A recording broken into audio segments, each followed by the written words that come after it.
brought up the 5 people in your life, the motivational, the inspirational, 5 people you need to surround yourself with. Yeah, 5 people you need to someone surround yourself inspired, with. someone motivated, someone grateful. I don't remember the other three. It was Yeah, I mean, but again, once you have like those 5 people, or like I have 2 out of the 5 people sitting in front of me right now, so I'm not gonna mention which ones you guys are. You guys will probably find out yourselves.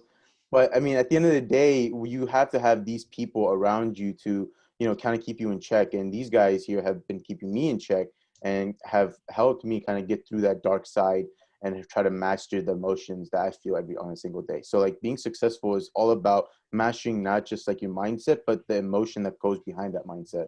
Yeah, and just touching back on what Akash said earlier, he was talking about, you have to make, when you set goals, you have to make them realistic, and it always, whenever I think about goals, it always goes back to, when the acronym SMART goals. I mean, a lot of people have heard it. It's a pretty famous acronym, but in case you haven't, it's SMART, it's specific, measurable, attainable, realistic. That's the one that Akash is touching up on. Realistic. That one's huge.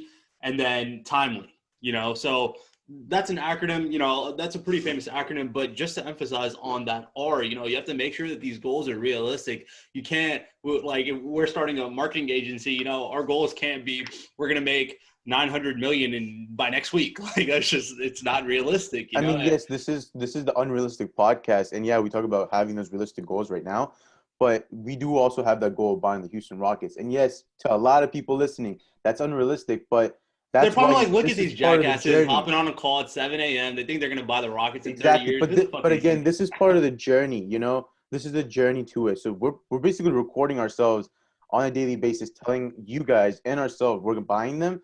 And when the time comes, you guys will see that podcast is going to be titled, "We Just Bought the Houston Rockets." It's going to be episode 10,000 is we've already planned it. Episode 10,000. Exactly.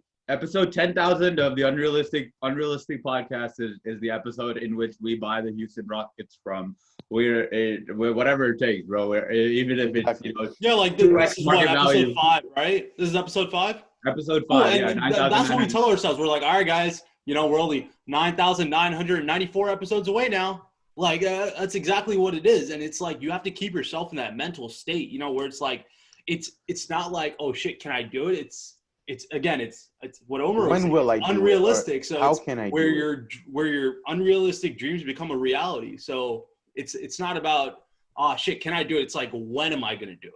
Dude, so it really comes down to normal people are controlled by their circumstances, and successful people control their circumstances, and that's the essence of the entire proactivity versus reactivity thing. What we're talking about, like being proactive about the kind of people that you keep around you. Like, don't be friends with people just because you're familiar with them, right? Just because you've been friends with them for 10 years, if they're not good for you and if they're not on the same path as you, like people come and go. Like, sometimes some relationships are people come into your life for a specific amount of time.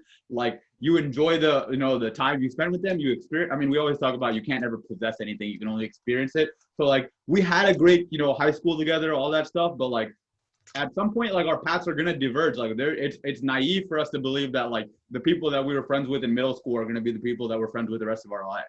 And like, just a quick little point, but like, one of my mentors told me this like a couple of years ago, and it pretty much, they said that if you hang around 9 losers, soon enough you're going to become that 10th loser.